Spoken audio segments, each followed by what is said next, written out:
Ramadan Moubarak à tous les musulmans aujourd'hui. Oui, au Burkina Faso, nous célébrons l'Aïd el-Fitr ce jour.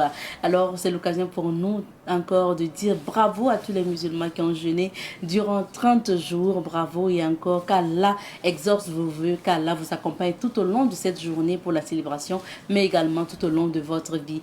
Madame, Messieurs, bienvenue à ce nouveau numéro de l'émission Bonjour le Faso.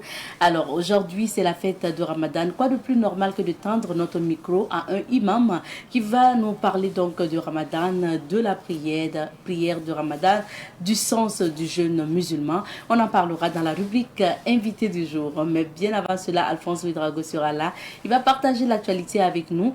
Et dans la deuxième partie de cette émission, nous allons parler du consommant local avec notamment Burkina Kodo. C'est une association qui valorise les produits locaux. On en parlera tout à l'heure. Et aujourd'hui, vous aurez également question de droit avec Olivier Kaboré. C'est pour vous dire que c'est une émission bien fournie en termes d'invités, mais surtout, ça sera aussi bien fourni du moins en termes de contenu. Alors, ne zappez surtout pas, restez avec nous. Nous démarrons tout de suite, mais nous sommes ensemble jusqu'à 9h00 sur Savan TV. Alors, nous débutons l'aventure au niveau du rond-point donc du 2 octobre parce que nous découvrons cet espace dans la rubrique à la découverte de se rendre au centre-ville, par exemple à la BCAO, à la place de la Nation de Ouagadougou. On va passer par le rond-point du 2 octobre, puisque nous contournons ce rond-point-là qui fait face au lycée Marianne Gouabi. Pour certains, ils ne remarquent pas forcément, mais vous voyez, c'est inscrit 2 octobre. Donc, c'est le rond-point du 2 octobre. Et en haut, vous avez un livre ouvert où c'est écrit DOP pour parler du discours d'orientation politique. Donc, le discours d'orientation politique de 83 sous la Révolution avec le capitaine Thomas Sankara et ses camarades. Nous avons décidé de vous raconter l'histoire de ce rond-point du 2 octobre à travers la rubrique à la découverte 2. Et nous poursuivons avec les témoignages de la semaine. On est allé, on a interrogé donc par exemple un enseignant qui est revenu sur l'histoire donc de ce rond-point du 2 octobre. Tout au long de la semaine aussi, on a demandé à des usagers comme ça s'ils connaissaient le sens de ce rond-point-là. Tous ces témoignages vous seront proposés tout au long de cette semaine. Donc on y va pour donc le deuxième témoignage. Ce que les révolutionnaires ont entrepris, que ce soit sur le plan sociologique, sur le plan psychologique, et sur le plan politique, sur le plan économique, ils ont fait grand-chose. Ils ont fait grand-chose parce que nous avons même aujourd'hui des marques. Nous avons aujourd'hui des symboles presque partout. On a des traces vivantes. Et aujourd'hui, tout ce que nous entreprenons, c'est sur le fondement de la Révolution. Avant 1984, nous n'avions pas autant de voies bitumées. La plupart des grandes voies dans notre pays-là ont été bitumées sous la Révolution. Je le dis ainsi parce que nous avons pris part à nombre d'activités. Oui. Et des jeunes aujourd'hui me demandaient depuis quand est-ce que la circulaire ici, cette voie-là a été construite. Je leur ai simplement dit que c'est sous la Révolution. Prenons par exemple la voie qui part de la radio jusqu'à la pédiatrie. Et des jeunes croyaient que c'était des voies qui existaient depuis très longtemps. Et je leur ai dit tout simplement que moi j'ai habité ces quartiers là-bas, les quartiers Zorona, mais c'était des pistes. C'était des pistes qui passaient devant le Scholastica. Vous voyez? Et nous on empruntait ces pistes-là à pied. Un véhicule même ne pouvait pas passer par là. C'était difficile. Et prenons peut-être sur un autre plan, le plan de l'éducation, sur le plan de l'éducation. Ce que la Révolution avait entrepris de faire, dans le domaine de l'éducation, aujourd'hui, si on l'avait continué, si on l'avait fait, aujourd'hui, on parlerait d'une certaine évolution, d'un certain progrès au niveau de l'éducation. Mais aujourd'hui, prenons les jeunes qui terminent leurs études. ils ont des diplômes, ils ont la connaissance, mais pratiquement, qu'est-ce qu'ils peuvent faire? Prenons mon cas comme ça, où je passe le clair de mon temps à écrire des poèmes. Je passe tout mon temps à écrire des poèmes, hein, parce que je ne sais pas travailler de mes 10 doigts. Je ne sais pas travailler de mes... Alors que la Révolution avait voulu apprendre tout ça à l'enfant, avoir un certain profil d'homme qui se suffit, d'homme qui aurait presque tout appris de ses doigts. Et un ami me disait un jour que dans certains pays, et des pays limitrophes là, dans l'un des pays limitrophes là, celui-là, l'enfant qui apprenait seulement 5 métiers était un analphabète. Vous voyez? Et que dans ces pays-là, la cordonnerie, le plus simplement possible, la cordonnerie, et même le tricotage, la vannerie, tout ça, les enfants les apprenaient à l'école. Ils les apprenaient à l'école. La couture, presque tous les garçons et les filles savaient faire la couture. Moi-même, je sais que j'ai fait la couture, j'ai fait la photo dans un établissement en Côte d'Ivoire. Oui. Et si nous avions appris à l'enfant à pouvoir se satisfaire de ses 10 doigts, il se suffirait aujourd'hui et il ne passerait pas tout son temps à prendre le thé sous les arbres, devant la cour, ou encore à prendre la drogue pour se surpasser. Vous voyez, donc, si nous avions adopté ce système-là de la Révolution, aujourd'hui, on allait être plus suffisant, autosuffisant, presque à tous les niveaux, même au niveau de l'agriculture, à tous les niveaux. Nous découvrons le rond-point du 2 octobre cette semaine dans la rubrique à la découverte 2 et vous avez écouté des témoignages concernant justement ce rond-point. Pour la suite, nous allons nous informer. Aujourd'hui, c'est férié, les journaux ne paraissent pas, donc vous n'aurez pas la lecture des titres des journaux, mais vous aurez la revue commentée avec Alphonse Ouidraogo, revue de presse. Allez sur ce plateau. Bonjour Alphonse. Bonjour Madame Nikémen, bonjour à toutes et à tous. Pas de journaux aujourd'hui, mais l'information est au rendez-vous. On commente quelques sujets. Nous débutons par la possibilité de prolonger la transition burkinabé. C'est le débat actuel. Effectivement, ça fait débat parce que nous nous acheminons inexorablement vers cette date indiquée, c'est-à-dire fin juillet. Et aujourd'hui, plus d'un Burkinabé se demande comment les choses vont se passer.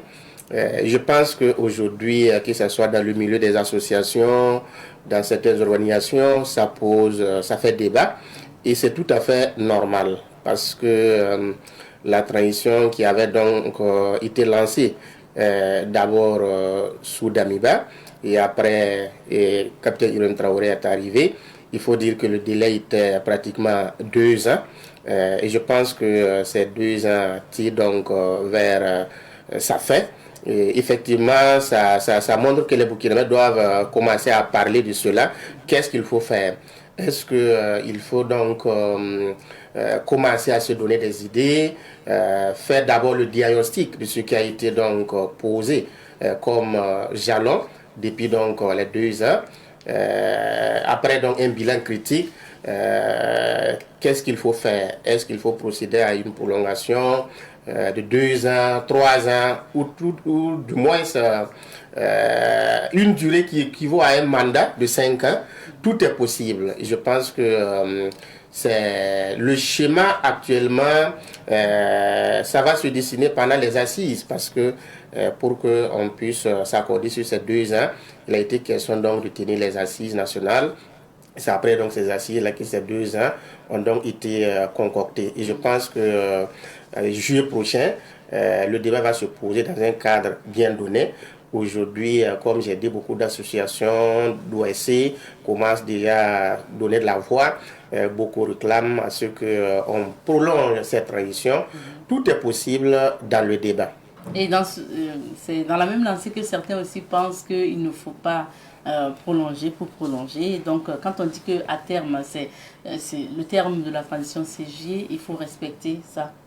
Oui, ben, une certaine opinion, effectivement, pense que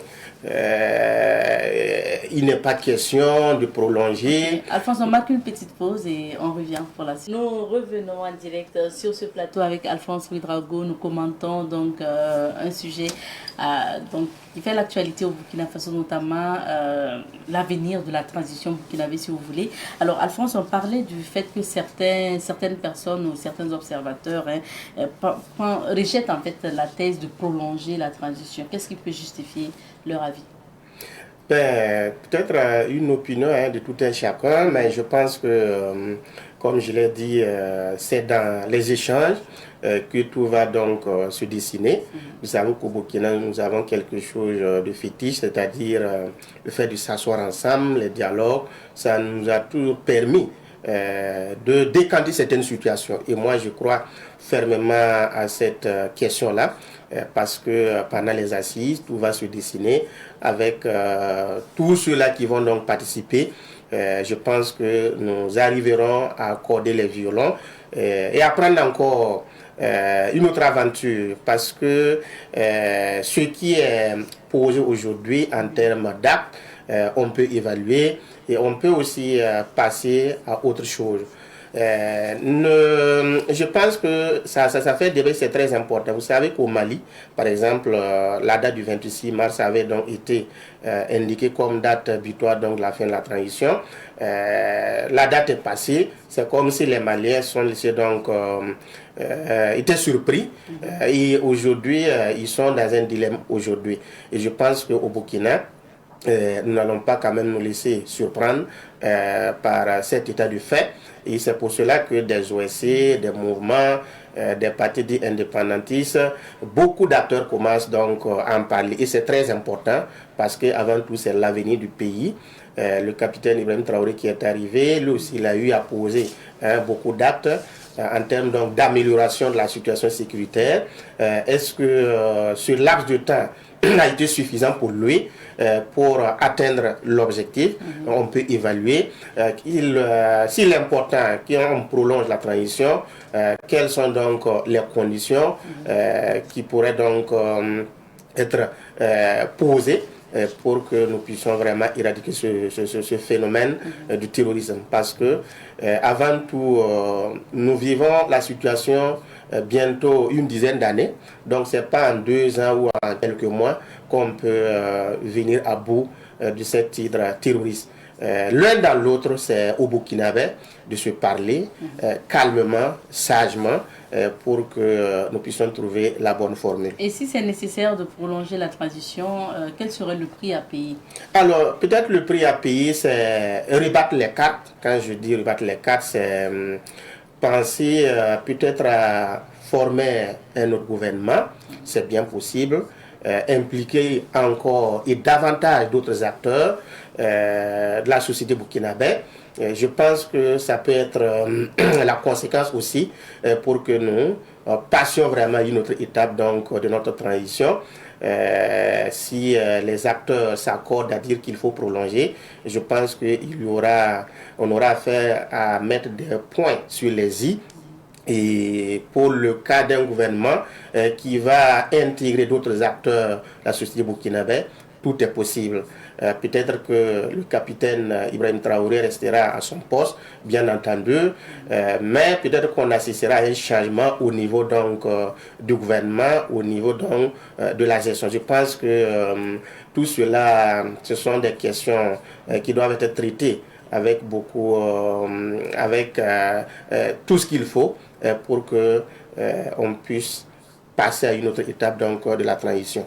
Et sur ce sujet, on a vu des sorties de Burkinabé hors du pays qui donnent leur avis, bien sûr, sur la situation nationale. Quel est ton commentaire, Alphonse? Tout à fait, parce que nous avons effectivement assisté, donc, on a vu des vidéos sur les réseaux sociaux, certains Burkinabés depuis certainement l'extérieur, qui font des déclarations, qui fustigent la transition.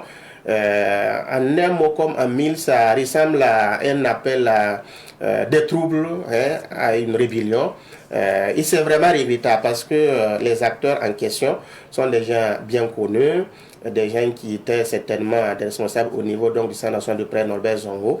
Donc ça a étonné plus d'un Burkinabé. Et ce qui étonne encore plus, c'est peut-être le silence des organisations auxquelles ces gens appartenaient. Ils n'ont pas fait de déclaration pour condamner. Je pense que à cette étape de notre marche de la transition, des déclarations pareilles peuvent créer des troubles. Ça peut porter à confusion que des Burkinabés n'arrivent pas à se parler. Je pense que le silence aussi du gouvernement inquiète sur ce point. Je pense que pour une déclaration de ce genre qui touche même à la vie de notre nation, un communiqué pouvait donc préciser davantage sur cet état de fait, parce que l'un dans l'autre des Burkinabés ont suivi donc ces déclarations, cet appel à stopper donc la marche de cette transition. Je pense que c'est quand même fort pour que le gouvernement reste silencieux sur cette question. Et c'est encore grave que des Burkinabés passent donc à cette étape vraiment de lutte, de combat. Je pense que il n'y a pas de solution autre que de se parler. Et je pense qu'en se parlant, on peut arriver à trouver la bonne formule, comme j'ai dit. Nous avons quelque chose de fétiche toutes les fois que le pays est confronté à de nombreuses difficultés. Il n'y a que par le dialogue que nous arrivons donc à juguler ce qui est donc présenté comme crise, comme situation difficile pour notre pays. Et je pense que sur cette question-là, il est important que le gouvernement se mette en œuvre, donne conséquemment des informations aux Burkinabés. C'est pareil quand il y a, par exemple, des attaques. On peut effectivement communiquer, dire qu'il y a eu, nous avons subi telle ou telle attaque en telle ou telle localité. Il vous donner peut-être un bilan, mais quitte à certaines personnes, si elles ont des informations mieux renseignées que ce que le gouvernement a donné, on peut comparer.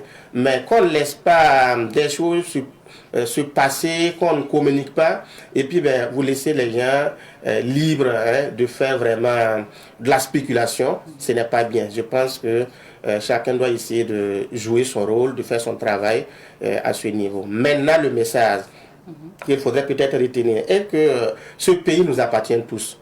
Que vous soyez aux États-Unis, en France, en Côte d'Ivoire ou n'importe quel pays, je pense que les intérêts des pays dépassent donc les intérêts individuels et chaque Burkinabé doit penser à l'avenir de ce pays, non seulement pour nos enfants, pour nos petits-enfants. Je pense que c'est très important et c'est ensemble que nous allons pouvoir donc sauver ce pays. Merci bien. Merci bien, Madame Kima. Nous allons maintenant parcourir quelques villes d'affaires pour découvrir les couleurs du temps. C'est la fête de l'Aïd el-Fitr aujourd'hui. Quoi de plus normal que de parler de cette fête-là avec notre invité du jour. Nous sommes avec Imam Seni Nana. Je rappelle qu'il est donc imam au CERFI, le Cercle d'études, de recherche et de formation islamique. Imam Nana, bonjour. Bonjour. Bienvenue sur notre plateau. Merci. On vous souhaite déjà bonne fête de l'Aïd el-Fitr. Merci et bonjour à tous et à toutes. C'est un jour de fête. Un jour de fête, c'est un jour de bonheur, un jour de plaisir, un jour de partage. Ah oui. Alors, Imam, on va vous demander de pousser un peu plus la voix pour qu'on puisse vous entendre mieux. Et un jour de fête, mais avant ce jour, il y a eu tout un mois de jeûne, un mois de carême, un mois de pénitence, un mois de partage aussi et de prière. Comment vous avez vécu ce mois et ensuite, comment le CERFI aussi a vécu ce mois? C'est un mois d'adoration, comme je le disais, un mois de miséricorde, un mois de partage. Et c'est un mois également de bilan, un mois durant lequel on apprend à être meilleur et par rapport à ce qu'on était. Et au plan personnel, comme au plan du CERFI, c'est avec dévouement et avec joie que nous avons vécu ce mois.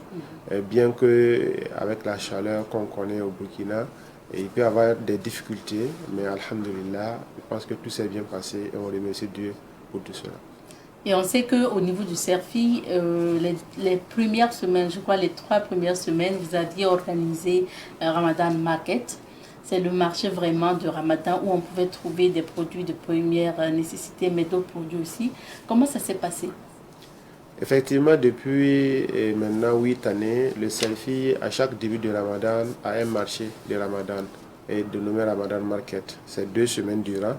Et on va recevoir des commerçants, des femmes d'affaires qui vont venir vendre leurs produits. Ils vendent leurs produits pour aider à ce que le jeûne, le Ramadan puisse bien se passer. Parce que comme vous le savez, c'est un mois également où il faut faire des provisions, il faut manger pour jeûner, manger pour rompre. Ce n'est pas un mois de consommation, mais bien évidemment, il y a ce volet également qu'il ne faut pas négliger et qui est de permettre à chaque famille d'être à l'aise par rapport aux jeunes, mais également un mois de cadeaux. Vous savez que dans les services, dans les quartiers, voilà, certaines personnes, même non musulmanes, participent au Ramadan à travers donc, les présents qu'ils offrent à ceux qui jeûnent et pour faciliter leur jeûne. Donc c'est dans ce cadre que ce marché est institué et chaque année nous le faisons et alhamdulillah cette année ça s'est très bien passé. Et comme à son habitude, à chaque fin du marché, les exposants comme les visiteurs, le plus souvent souhaitent un rallonge, et ce qui n'est pas toujours évident parce que l'organisation, c'est quelque chose qui est coûteux également. Et un mois de pénitence, vous l'avez dit, un mois qui, au Burkina Faso, il faisait tellement chaud. Ça veut dire c'était un jeûne dans la chaleur, avec des délestages, avec des coupures d'eau. C'est tout ça que vous avez vécu durant ce mois de pénitence-là. Alors, quels sont les bienfaits du jeûne pour le musulman? Donc, alhamdulillah, le verset dit que le jeûne a été institué pour permettre aux musulmans d'atteindre la piété. Et la piété, c'est ce que chaque musulman doit rechercher dans tout ce qu'il fait dans sa vie, dans sa famille, dans son quartier, dans la relation qu'il a dans la circulation et dans son service. Tout ce qu'il fait doit concourir à la recherche de cette piété. Et le mois de Ramadan est venu pour avoir un bonus à ce niveau. Et c'est un mois d'adoration, comme je le disais. Et j'aime pas particulièrement le mot pénitence parce que ça sonne avec sanction. Et ce n'est pas un mois de sanction, c'est un mois d'adoration. Et c'est un mois durant lequel le mal devient plus compliqué et le bien est facilité. Ce qui fait que vous allez voir certaines personnes qui n'étaient pas dans l'habitude, qui vont pouvoir effectivement s'adonner aux actes d'adoration. Et c'est dire que c'est un mois de miséricorde, et c'est un mois de partage, c'est un mois de pardon. Et à la sortie du mois de Ramadan, chacun doit se retrouver grandi et allégé du fardeau qu'il avait donc avant Ramadan. Et bien vrai que cette année, on a connu, et comme ce n'est pas nouveau, et on connaît la chaleur qu'il y a dans le mois mars-avril. Et on a également une nouvelle difficulté qui est que les délestages également se sont accentués cette année. Mais il faut dire que nous qui sommes dans les grandes agglomérations, nous sommes les privilégiés. Alors, quand vous êtes à Ouara, vous avez ce que vous appelez la climatisation dans certains services. Vous avez beaucoup de commodités qui vous permettent donc de lutter contre cette chaleur-là. Et ce n'est pas le cas du cultivateur qui est au village, qui est dans la campagne. Bien vrai que dans certaines campagnes, il y a beaucoup d'arbres également qui facilitent cela. Mais il faut dire que, quelle que soit la situation dans laquelle nous nous trouvons, le jeûne qui nous a été imposé par Allah subhanahu wa ta'ala, et comme lui me l'a dit, s'il impose quelque chose à sa créature, aux humains, c'est quelque chose qu'ils peuvent supporter. Voilà, donc c'est dans cette philosophie, il faut voir les choses et travailler également à se conformer. S'il arrive qu'il y ait une difficulté particulière comme les cas de maladie, les cas de vieillesse, et ces difficultés peuvent être traitées au cas par cas et permettre à ces personnes-là de surseoir au jeûne. Parlons maintenant de la fête parce que, alhamdulillah, le jeûne a pu bien se passer. Nous sommes donc le jour de Ramadan. Imam, c'est quoi l'Aïd el-Fitr ou communément appelé fête de Ramadan? La fête du Ramadan, il faut dire que l'islam a 2 fêtes principalement. Il y a la grande fête qui est Tabaski et la petite fête qui est Ramadan. Eid el-Fitr, ça veut dire petite fête. Et cette petite fête, nous sommes nous avons vécu un mois d'adoration, nous avons vécu un mois d'examen.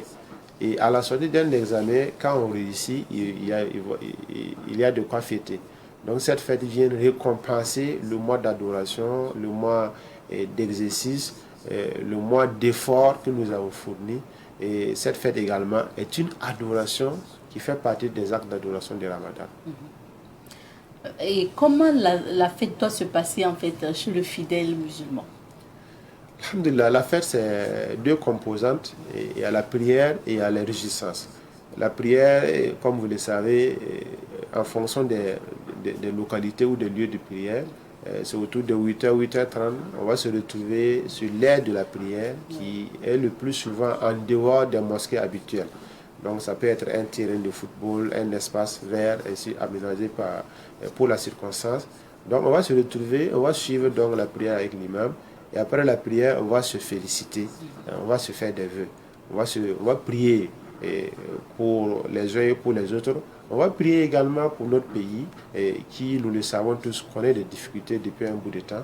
Donc après ces prières-là, on va se retrouver en famille pour fêter à travers les réjouissances.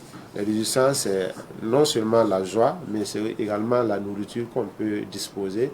Mais l'essentiel n'est pas la nourriture. L'essentiel, c'est que nous soyons en bonne santé, que nous puissions donc être reconnaissants pour les bienfaits d'Allah subhanahu wa ta'ala, que nous puissions rendre visite à nos parents, que nous puissions saluer les personnes qui nous sont chères et nous retrouver en joie. Après, s'il y a de quoi mettre sous la dent, il n'y a rien de tel. Pas mieux. Est-ce qu'au niveau du CERFI, il y a un programme particulier concernant la prière ou des activités ce jour? La prière est organisée de concert avec l'AMB au niveau des CERFI à l'université de l'Esquizerbo. En cas de pluie, c'est au CIAO. Donc, cette prière, elle est organisée comme dans les autres aires de prière. Les fidèles vont se retrouver et quand ils vont arriver, ils vont s'asseoir, ils vont étaler les tapis, ils vont s'asseoir, on va attendre l'imam. L'imam va arriver et il va faire la prière. Après la prière, il va faire un discours. Un discours qui se veut solennel et qui se veut interpellateur, qui se veut reconnaissant et qui se veut également conciliant par rapport à tout ce qu'on connaît par rapport à notre pays. Donc après le discours de l'imam, les fidèles donc vont se saluer, vont se souhaiter des vœux et ils vont se disperser, ils vont retourner chacun chez lui pour la plupart pour la suite de la fête. Et il faut dire que quand on arrive sur l'aire de la prière, que ce soit avant l'arrivée de l'imam ou après l'arrivée de l'imam, il n'y a pas de prière individuelle. Voilà. C'est la prière avec l'imam qu'on fait, qui est de 2 rakats. Après la prière avec l'imam va faire un discours qui peut prendre, en fonction donc, du volume du discours de l'imam, qui peut prendre 15 à 30 minutes. Et on va suivre attentivement ce discours. Et après ce discours, on est libre de parler, de discuter avec nos voisins, de saluer, et également de payer. On sait que sur l'aide de prière, il y a beaucoup de dames qui viennent faire du commerce. Voilà. Donc c'est après le discours de l'imam, et surtout quand l'imam arrive, on ne fait plus rien d'autre que de suivre l'imam. Prier avec l'imam, suivre son discours, prendre le message qu'il nous dit, et également prier pour le pays. Après, on pourra se retrouver maintenant pour la fête. Et ça, c'est tout à fait logique. Je sais que vous faites ce rappel des étapes-là au regard de ce qui se passe souvent. Il y a des gens après les 2 rakats, allez, on plie les tapis, on n'écoute pas forcément le message qui est important de l'imam. Et voilà. Oui, effectivement, il y a certaines personnes, quand ils arrivent sur l'aide de la prière, et non seulement à l'arrivée de l'imam, ils sont brillants, ils dérangent, ce qui n'est pas normal. Et également, dès qu'on finit les 2 rakats, ils se mettent à se disperser. Ils s'adonnent à la consommation donc, du commerce qui est sur les lieux. Et ça fait du bruit. Ça fait du bruit, ça perturbe. Et ça diminue la bénédiction donc, de la prière pour vous qui participez à cela.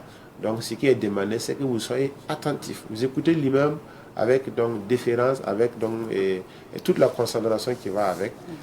C'est juste 30 minutes au plus. Après cela, on pourra donc rattraper ce qu'on pensait être en mesure de faire, qui est de bavarder avec l'entourage, également s'adonner à des commerces s'il y a lieu.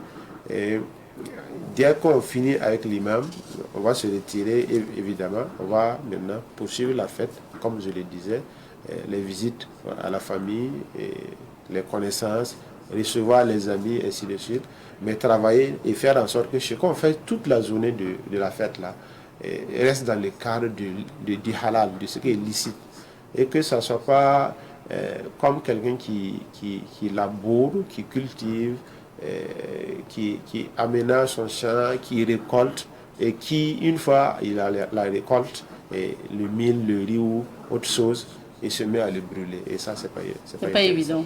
Vous essayez de voiler les choses. Moi, je vais poser le problème ouvertement. Parce que malheureusement, pour certains, de ce qui nous revient, ou bien de certains constats, c'est qu'il y a des gens qui rentrent dans le mois donc, de l'adoration, qui vivent bien ce mois de Ramadan, et le jour de la fête, malheureusement, font ce que l'islam ne recommande pas. Je veux parler de l'abus, souvent, donc que ce soit de la nourriture, mais malheureusement même de la consommation de l'alcool, qui est interdit tout simplement en islam. Tout à fait. Il y a malheureusement des fidèles qui le font. Effectivement, il y a beaucoup de fidèles qui le font, et c'est dommage. Et certains le font sous le prétexte de recevoir des invités qui consomment de l'alcool. Donc il faut avoir de l'alcool chez soi, voilà, forcément. Donc c'est interdit pour ta consommation. C'est interdit également pour donner à autrui. Donc l'invité qui vient, que ce soit le patron du service ou les amis, c'est ce que tu leur proposes qu'ils ont à consommation. Dieu aidant, et je pense qu'actuellement au Burkina Faso, nous avons assez de quoi se passer des alcools. Nous avons des jus qui sont faits par nos mamans et qui sont très délicieux. Nous sommes également dans l'ère du consommation local. Donc j'encourage tout un chacun à aller vers ça. La production à domicile également, aller vers ces braves dames-là qui produisent des jus naturels qui sont très délicieux et qui vont remplacer à coup sûr donc, ce que nous pensons être obligés de faire. Nous ne sommes pas obligés de payer de l'alcool pour servir à nos invités. D'ailleurs, ils ne viennent pas pour cela. Ils viennent pour nous souhaiter bonne fête. Et c'est à ça qu'on doit s'en tenir. Et vivre ce mois aussi d'adoration après le jour de la fête. Donc aujourd'hui, on peut saluer ses voisins, on peut fêter donc à la maison, les visites et tout. Mais qu'en est-il aussi des jeunes qui veulent finir la fête du Ramadan dans les maquis?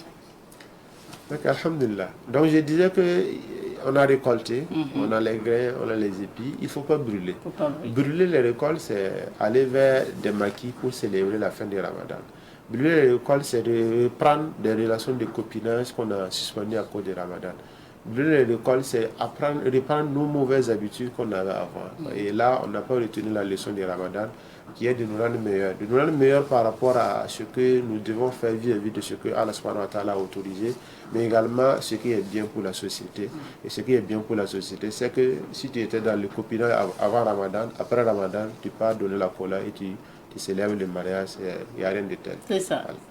Il n'y a rien de tel. Il y a d'autres personnes aussi, imams, qui ont fait partir leur concubine, si vous voulez, pour vivre le mois de Ramadan. Après, il ne faut pas aller la chercher, il faut aller la chercher officiellement avec la cola. Tout à fait. Ils ont eu un mois pour préparer leur mariage, qui est le mois de Ramadan. Après Ramadan, je pense qu'il n'y a pas d'excuse. Actuellement, on n'a pas d'excuse à dire que je vis en concubinage à cause. Non. Le mariage en islam n'est pas cher. Voilà. Le mariage, il n'est pas coûteux. Ce qui est exigé, c'est que tu donnes un présent à ta femme. Et ça, c'est de concert avec elle. Nous avons célébré un mariage où le monsieur dit que la dot, c'est 5 000. Voilà. Sur place, certaines personnes se sont dit non, 5 000 c'est peu. Nous, on a dit non. C'est ce qu'ils se sont entendus pour faire, c'est ce qu'ils ont et c'est ce qu'ils donnent comme présent. Et ça peut mettre à crédit. Et réunir maintenant les personnes qui doivent participer à ce mariage-là, ça peut être une dizaine de personnes, et puis le mariage est validé. Vous n'avez pas de raison. On ne peut pas se cacher derrière autre chose pour vivre avec une femme qu'on a pris, et puis parce qu'on l'a avec nous, on ne fait plus d'efforts pour faire le mariage, et ça, c'est pas musulman. Et célébrer la fête de Ramadan, c'est célébrer aussi dans le partage. Et il y a aujourd'hui des familles vulnérables qui n'ont pas forcément les moyens de fêter. Qu'est-ce que les autres doivent faire pour eux? Alhamdulillah. Donc, avant d'aller prier, c'est également un rappel, c'est que chacun doit s'acquitter de ce qu'on appelle l'aumône de fin de rupture de Ramadan, fin de jeûne de Ramadan, qui est Zakat al-Fitr. Zakat al-Fitr, c'est autour de 2,5 kg de céréales que nous allons donner à ceux qui n'en ont pas, ceux qui ont le plus besoin.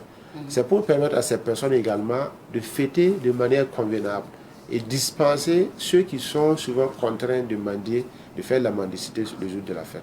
Donc si ceux qui ne l'ont pas encore exécuté doivent l'exécuter avant d'être sur l'aide de la prière. Parce que si on le fait après la prière, bien que ça reste obligatoire, ça devient une aumône simple et non zakat al-fitr. Donc ça va servir déjà à partager, à donner à ceux qui sont dans les difficultés de quoi rompre. Mais il faut faire plus. Voilà, en fonction de la situation financière que nous connaissons, nous vivons, nous pouvons même préparer pour des groupes de personnes qui sont dans des situations assez difficiles, comme les personnes déplacées internes. Nous pouvons également donner, voilà, de quoi organiser eux-mêmes leur fête. Et ça, je pense que si vous le faites, vous allez sentir le bonheur d'être utile aux autres. C'est le jour de la fête, donc chacun peut... Et vous avez dit que pour l'heure de la prière, ça dépend des mosquées? Ça dépend des mosquées. Au niveau de l'AME du service, à 8h30. 8h30. Voilà. Okay. Certaines mosquées vont le faire à 8h.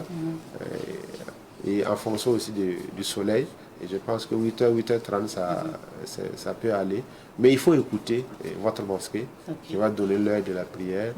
Ou si vous voulez également vous déplacer dans des grands lieux comme la place de la nation qui célèbre, connaît la célébration. Comme également la salle de conférence à Ouara 2000, l'espace qui est en face de la salle de conférence. Également, c'est un air de célébration de la fête de l'El-Fitr. Il y a donc cette notion aussi, enfin cette réalité en lien avec Ramadan que beaucoup ne comprennent pas. C'est le lieu aussi d'expliquer. C'est notamment le jour de la célébration. C'est qu'il a fallu que nous attendons donc le communiqué, le communiqué officiel pour annoncer la célébration de la fête aujourd'hui. Chaque année c'est comme ça. Hein. Pourquoi? Ok, alhamdulillah. Le jeûne du Ramadan, on peut prévoir la période, mais on ne peut pas connaître exactement le jour. Parce que c'est conditionné par la vision de la lune. Voilà. Donc, jeûnez quand vous voyez la lune et rompez quand vous voyez la lune. Si vous ne la voyez pas, complétez le mois précédent Ramadan à 30. Donc, c'est cette règle qui est appliquée chaque année. Et chaque année, il faut également procéder à la recherche de la lune.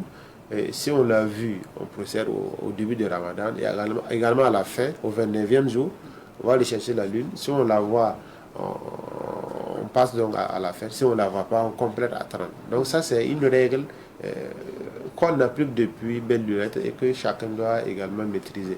Voilà. Il n'y a pas à dire que nous sommes dans une modernité et qu'on devait être en mesure de le savoir. On ne peut pas le savoir. C'est vrai qu'il y a l'astronomie qui peut aider avec également des insuffisances qu'on peut noter ça et là. Au niveau du Burkina Faso, nous avons ce qu'on appelle la Fédération des associations islamiques du Burkina, qui est l'autorité en charge de gérer cette affaire, qui supervise la recherche de la Lune sur l'ensemble du territoire burkinabé. Et chaque musulman est invité à aider, à participer à cette recherche-là. Si vous voyez la Lune, il y a une chaîne de transmission pour que ça arrive donc à la fédération. Donc c'est cette fédération qui fait le communiqué au soir pour dire on a vu la lune, donc l'affaire c'est demain. On n'a pas vu la lune, donc l'affaire c'est après-demain. Et nous devons être fiers donc de nous conformer à cela parce que je pense qu'on est maintenant habitué, on connaît la règle. C'est ça.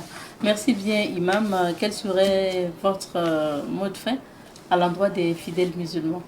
Alhamdulillah, mon mot de fin, c'est remercier donc le groupe Saval Média, c'est féliciter l'ensemble du personnel pour l'excellent travail qui a abattu et saluer également le PDG pour les nobles idées qui sont émises sur cette chaîne. Également de marquer la disponibilité du SELFI, d'accompagner tous ceux qui sollicitent donc son accompagnement par rapport à les interventions sur les plateaux ou autres éléments qui est de son ressort.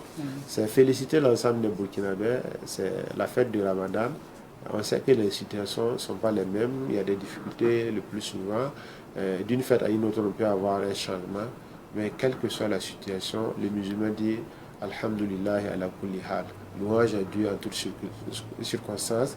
Et sache que, quelle que soit la difficulté que tu connais, quelqu'un d'autre connaît plus que toi, et tu serais peut-être plus nanti que cette personne-là.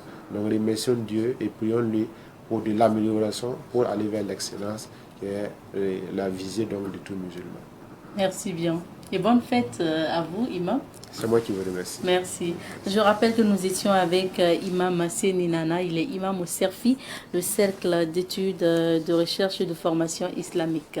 On s'arrête ici pour l'entretien du jour. Poursuivons avec l'émission d'aujourd'hui. Cette fois-ci, nous parlons donc de consommation local. Et nous sommes avec Monsieur Sarambe Herman. Il est économiste gestionnaire de formation et président de l'association Burkina Kodo pour la promotion des produits locaux. Bonjour à vous, monsieur Sarambe. Bonjour, madame Nikema. Bienvenue sur notre plateau. Merci. Alors, vous êtes venu accompagné donc de monsieur Sanga Seydou Lamine. Il est économiste gestionnaire donc de formation et SG, le secrétaire général donc de l'association Burkina Kodo pour la promotion des produits locaux. Bonjour à vous. Bonjour, madame Nikema. Merci à tous les deux d'être sur ce plateau. Ce n'est pas la première fois que nous recevons votre association. Et si vous êtes là, c'est parce qu'il y a des activités encore à venir. Néanmoins, on va faire découvrir encore l'association à ces personnes qui ne la connaissent pas d'abord. Alors, qu'est-ce que fait Burkina Kodo pour la promotion des produits locaux? Ok, merci beaucoup, madame Nikema. Et avant de rentrer dans le vif du sujet, nous voulons d'abord saluer Savane Média pour cette opportunité offerte à l'association Burkina Kodo pour parler de nos activités. Et merci beaucoup. Et nous voulons aussi profiter et saluer l'ensemble des musulmans du Burkina. Et bonne fête de Ramadan à vous. Merci. Que la paix revienne au Faso.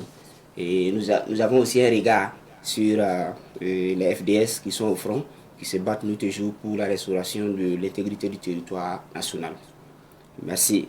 Et l'association Burkina Kodo, c'est une association qui fait la promotion des produits locaux. Voilà, donc c'est... C'est une association qui a été créée en quelle année encore? Bon, nous existons à environ 2 ans. Voilà. De façon formelle. Sinon, bon, on menait des activités de promotion, mais on n'avait pas de papiers. Voilà, bien avant ça. Donc, la promotion des produits locaux. Est-ce qu'il y a d'autres objectifs spécifiques de Burkina Kodo pour la promotion des produits locaux? En fait, de façon spécifique, c'est de rendre visibles les produits locaux et aider en tout cas les promoteurs de produits locaux à ventiler leurs produits et afin de booster en tout cas le développement endogène et réduire le chômage au Burkina Faso. Ok. Réduire le chômage. Très bien. Et si vous êtes là aujourd'hui, c'est parce que vous avez un certain nombre d'activités à venir dans le cadre, bien sûr, de la promotion des produits locaux. Alors, vous organisez une compétition à plusieurs volets. Une compétition, volet dissertation, volet slam, mais également un panel. On va parler de tout ça. Et déjà, qu'est-ce qui a motivé la planification d'un tel projet ou de telles activités? Oui. Bon, c'est le panel, puisque nous organisons chaque année un panel sur la problématique du consommation local. Okay. Et pour agrémenter le panel, on essaie de joindre avec un concours de dissertation, puisque nous voulons que le message soit passé au sein des plus jeunes. Voilà, donc nous faisons le concours de dissertation pour que quand même ils arrivent à s'imprégner des choses, pour baliser le terrain. Puisque quand on parle du consommation local, il y a ce qu'on appelle les effets d'entraînement. Vous voyez, quand vous êtes dans un pays où la balance commerciale est déficitaire, voilà, ça veut dire que tout ce qu'on fait vient de l'extérieur, alors qu'on a des bras valides. Est-ce qu'on ne peut pas repenser les choses? On ne peut pas voir les choses autrement? C'est dans cette optique. Voilà, faire en sorte que les produits consommés, c'est vrai qu'on ne pourra pas aller à 100%, mais si on arrive à atteindre les 50%, 60% qui sont produits ici, l'effet d'entraînement est que voilà, ça va réduire les chômages, comme ce que les gens viennent de dire tout à l'heure, puisque c'est nous-mêmes qui allons produire. Et ça va générer des emplois et ça va créer ce qu'on appelle de la valeur ajoutée. Parce que quand vous transformez, voilà, en plus des emplois, il y a les taxes, il y a tout un effet d'entraînement qui est là et ça joue positivement sur l'économie nationale. Alors, monsieur Sanga, voilà, pour revenir concrètement aux compétitions, comment ça va se passer? En fait, les compétitions, disons que c'est une compétition de dissertation inter-établissement sur la problématique du consommation local et une compétition de slam sur le même thème. Et nous avons sélectionné en tout cas des établissements dans 5 régions, la région de Ouagadougou, Obo-Dioulasso, Wayouya et Nord, au bassin, centre-nord et puis le plateau central. Et dans chaque région, nous sélectionnons des candidats. Chaque établissement donne un candidat. Les candidats seront réunis dans une salle pour composer le sujet. Il y a un jury qui est sur place pour corriger les copies. Et après, il y a des petites vidéos qu'on va faire. Et à l'issue de ces vidéos, le public aussi va donner sa voix. Donc la note du public, c'est le coefficient 1 et la note de dissertation, c'est coefficient 3. Voilà, les deux notes-là vont donner la note générale. À l'issue de ça, on va faire un classement et primer les meilleurs. 100 000 francs pour le premier, 50 000 francs pour le deuxième, 25 000 francs pour le troisième. Mais chaque participant, nous faisons l'effort de donner en tout cas 5 000 francs pour les frais de carburant et de communication. En dehors de ça, le concours d'islam, là, les slameurs ont déjà fait leur vidéo de 1 minute 30 maximum et on a postulé sur la page Facebook de l'association. Et à partir de là-bas, les gens ont liké et en fonction des likes, on a présélectionné 5 candidats. Voilà, donc ce sont les 5 candidats qui vont aller slammer le jour de la finale, accompagnés vraiment d'un instrumental. Et à l'issue de là-bas, maintenant, on va faire un nouveau classement et les 3 premiers seront primés. Voilà. Pour revenir à la dissertation, vous êtes à quelle étape de l'organisation en fait, de cette compétition? Oui, actuellement nous sommes... La dissertation c'est prévu pour le 13, samedi 13. Ça c'est pour la composition. Voilà, et actuellement comme ce qu'il venait de dire tout à l'heure, on a pu en tout cas recenser nos candidats dans les 5 régions. Voilà, comme on le dit tout à l'heure, le centre-ouest, le haut-bassin, le plateau central et le nord. Voilà, donc dans ces régions-là, on a déjà nos candidats, ils sont déjà prêts, ils attendent la composition. Ça se passe comment? Est-ce que chacun... Très bien, comme on le disait, en fait c'est un concours qui se passe en 2 étapes. Il y a la phase écrite et la phase orale. Voilà, la phase écrite c'est un sujet de dissertation en relation avec le consommation local. Voilà, et c'est comment faire pour améliorer les choses, qu'est-ce qui entrave ainsi de suite. Bon, voilà, donc c'est ça. Maintenant, et comme nous voulons que le thème soit appréhendé par l'ensemble des Burkinabés ou l'ensemble des citoyens africains, voilà pourquoi on fait aussi la phase orale pour permettre au candidat ce qu'il va écrire sur sa feuille là, de faire un résumé voilà, dans une vidéo d'1 minute 30 à 2 minutes pour essayer d'expliquer voilà, ainsi de suite, voilà, son point de vue. Voilà, donc ça permet à ceux qui n'auront pas accès à sa copie de pouvoir aussi savoir ce qu'ils pensent. Et tout ce que nous faisons, après on fait un rapport, nous allons déposer au niveau du ministère du Commerce, au niveau du ministère de l'Agriculture, pour permettre aux décideurs voilà, de prendre ça aussi en compte. Donc d'une manière, c'est pour permettre à la base aussi de participer voilà, aux différentes décisions prises. Voilà, donc c'est un peu ça. Parce que vous avez dit que la composition pour la dissertation c'est samedi prochain. Et il y a plusieurs établissements de 5 régions. Est-ce que chacun va composer en fait dans sa région ou bien vous faites comment pour les candidats? Effectivement. Et à Ouagadougou ici, la composition se passe au lycée Borodougou. Et à Ouayouga, ça se passe au lycée communal. À Bobo Dioulasso, c'est au lycée Molo Sanou. Et à Zignaré, c'est au lycée Bassi. D'accord. Et à Koudougou, c'est au lycée provincial. Voilà, donc il y a un centre de composition dans chaque région. Voilà. Maintenant, après, vous avez dit que ce sont les meilleurs de chaque région que vous préférez? En fait, c'est au panel là, on va, puisque le panel va venir après, nous on aura les résultats après le panel. Mais les lauréats qui seront dans les régions, on va les convier à Ouagadougou pour la finale. Qui va se passer au Centre national Cardinal Paul Zungana le 4 mai. Le 4 mai. Parce que c'est justement, c'est vrai qu'il y a ces compétitions de slam, de dissertation, c'est pour impliquer les scolaires, surtout les jeunes. Mais votre activité phare, c'est notamment le panel aussi sur la problématique du consommation local. Maintenant, pour cette année, on va parler justement de ce panel-là. Quel est le programme que vous avez retenu? Ensuite, la thématique. Très bien. Comme ce que je disais, puis à l'origine, c'est le panel. En fait, c'est le panel qui a entraîné le concours, que ce soit le concours de dissertation et le concours de slam.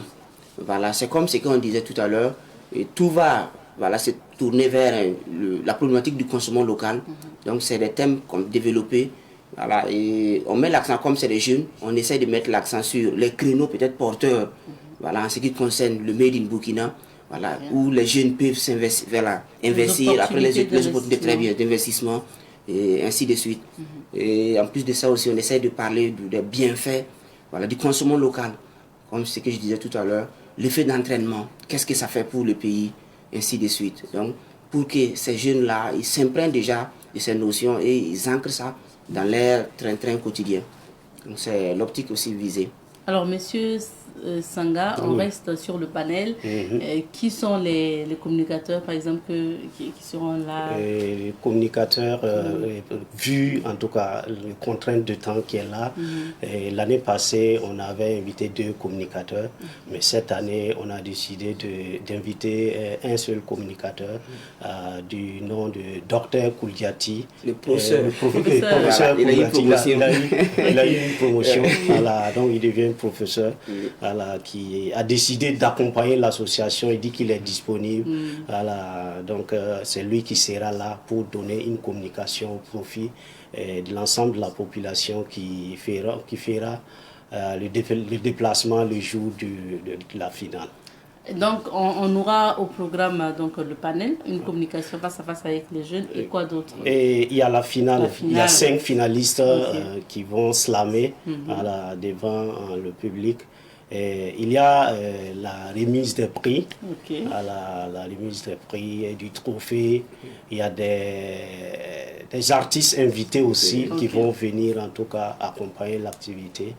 Et ça sera vraiment une fête nationale. Une fête nationale. Voilà. Et comme on parle du consommation local, c'est vrai qu'on parle de panel, mais est-ce qu'à côté vous avez pensé à des expositions ou une sorte de foire? Vous avez invité des... Très bien, voilà, c'est un peu des projets de moyen et long terme. Voilà, en tout cas, nous avons ça en projet, mais pour le moment, on n'a pas pu atteindre cet objectif-là. Mais ça est déjà un projet. En tout cas, les éditions à venir, on va penser à ça. D'accord. Donc, pour revenir, je voulais en tout cas remercier le professeur Boulkili Prosper, Kouliati, qui nous accompagne. C'est de façon bénévolat qu'il le fait.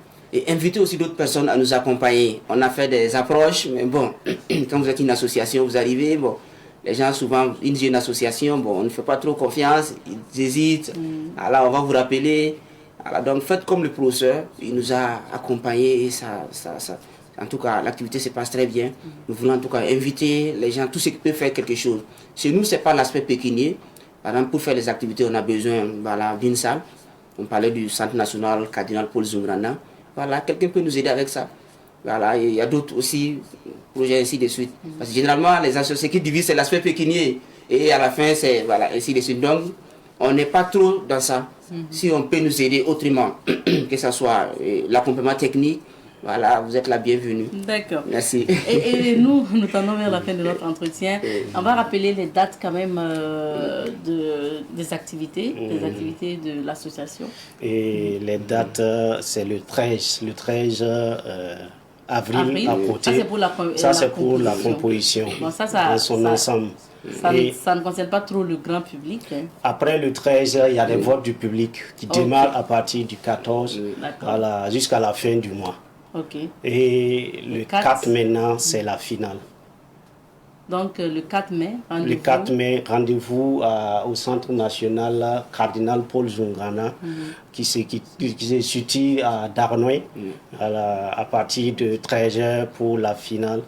Le programme, j'ai déjà défilé ça, c'est le slam, il y a la conférence publique et l'autre là, et la remise des prix et du trophée. On sera là pour parler consommation local. Monsieur le Président, vous voulez ajouter quelque chose? Et on va donner aussi en même temps l'adresse, parce que vous parlez de vote, il faut aller voter sur quelle page? En fait, les votes se passent à travers les numéros Télécell. Voilà, il suffit d'envoyer le code du candidat au 330. C'est comme ça que ça se passe. Est-ce que vous avez une page Facebook notamment où on peut aller apprendre à voter? La page Facebook, c'est Association Burkina Kodo pour la promotion des produits locaux. Voilà, vous pouvez aller là-dessus. Vous allez voir l'ensemble des vidéos En tout cas, depuis l'existence de l'association, l'ensemble des vidéos se trouvent là-bas, vous pouvez voir ça. Et la compétition des slameurs, tout est là-bas. Donc, merci beaucoup. Monsieur Sarambé, pour finir. Oui, pour finir, je voulais en tout cas inviter l'ensemble des Burkinabés à soutenir l'activité, que ce soit les autorités, les entreprises, les particuliers, les personnes physiques ou morales. Voilà, puisque nous préparons le terrain. Quand on parle de l'avenir d'un pays, c'est la jeunesse. Il faut que la jeunesse soit outillée, il faut que la jeunesse soit préparée pour que ce que nous visions dans les années à venir là, soit vraiment réalisable. Et si nous laissons ces terrains vierges, on sera étonné de ce qui peut-être peut nous arriver. Donc c'est ce que nous faisons et nous faisons ce travail-là pour en tout cas le pays. Donc nous invitons vraiment tout le monde à nous épauler dans cette tâche. D'accord. Oui. Je voulais ajouter au ministère, je suis du ministère de la Jeunesse. Et dans les années 2015-2018, il y a eu beaucoup d'actions en faveur de l'insertion professionnelle.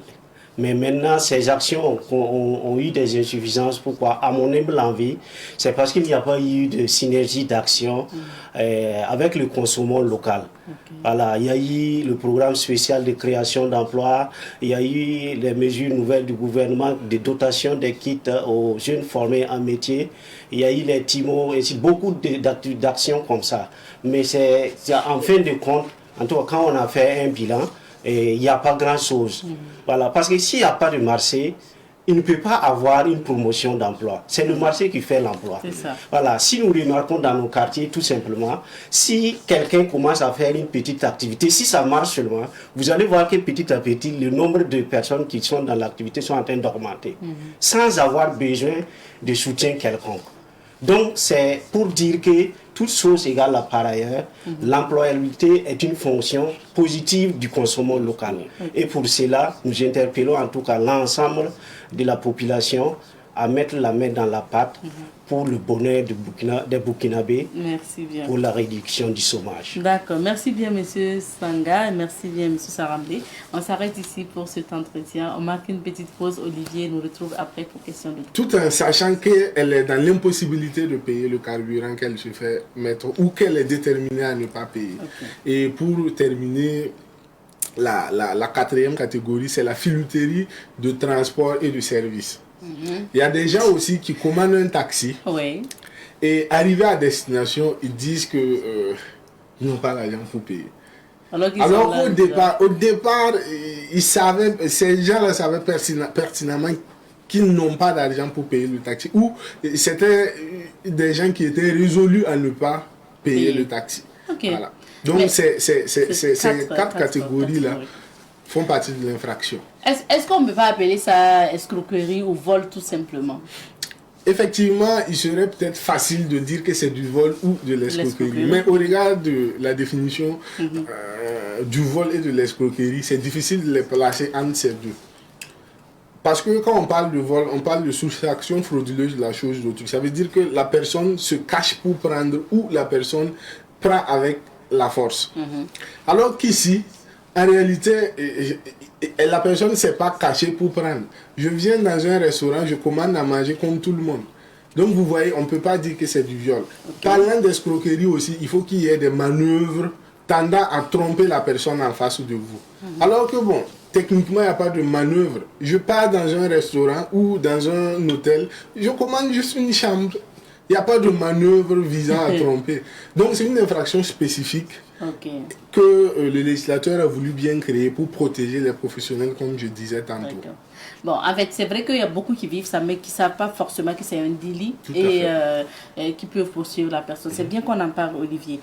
Bon, tu as pris assez d'exemples, que ce soit la personne qui loue une chambre d'hôtel et refuse de payer en prétextant que le service n'est pas adéquat, par exemple. Est-ce que dans ce cas aussi, on peut poursuivre la personne?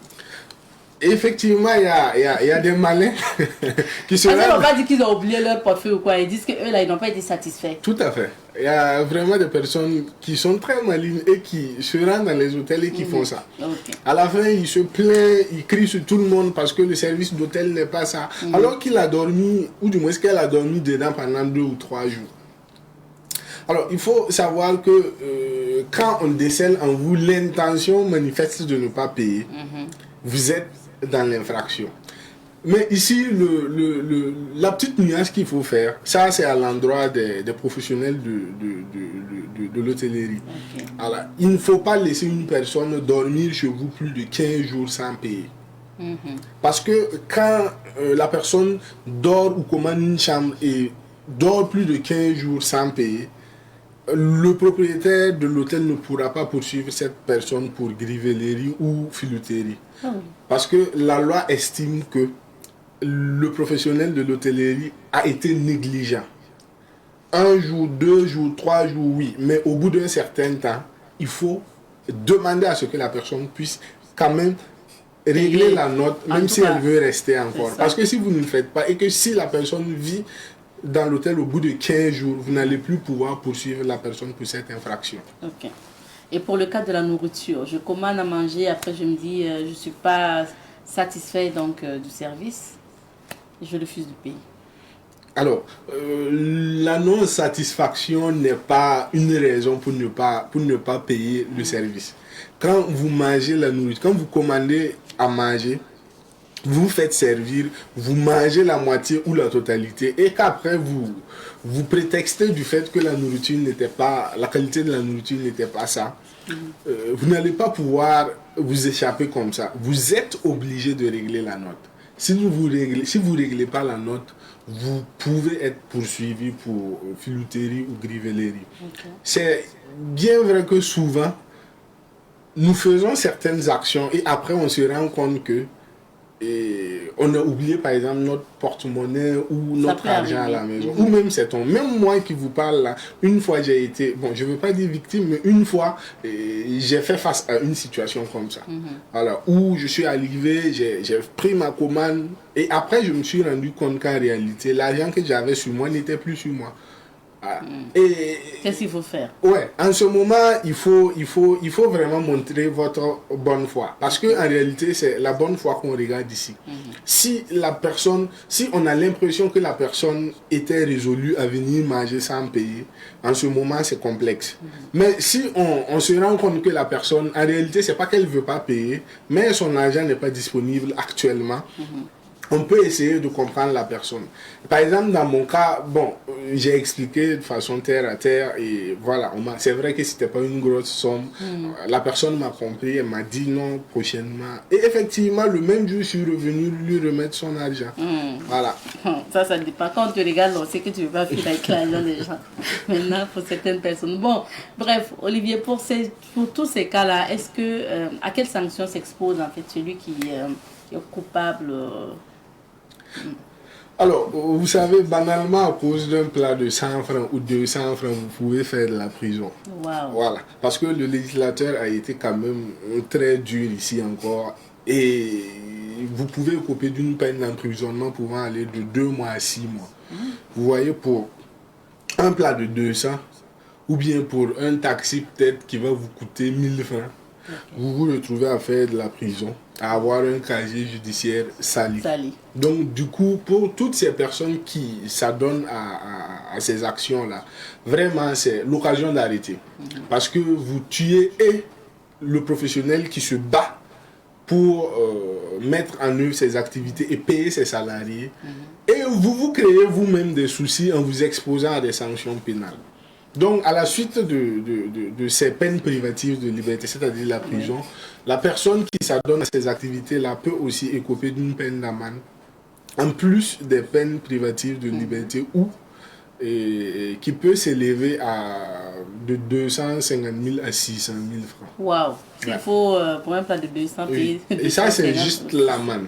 Parce que si le restaurateur ou la personne qui gère l'hôtel se dit, ou du moins se sent lésé, a subi un préjudice par rapport à votre comportement, cette personne pourra vous poursuivre et vous allez dédommager la personne en fait. Donc vous voyez, vous vous exposez à beaucoup de sanctions pour si peu.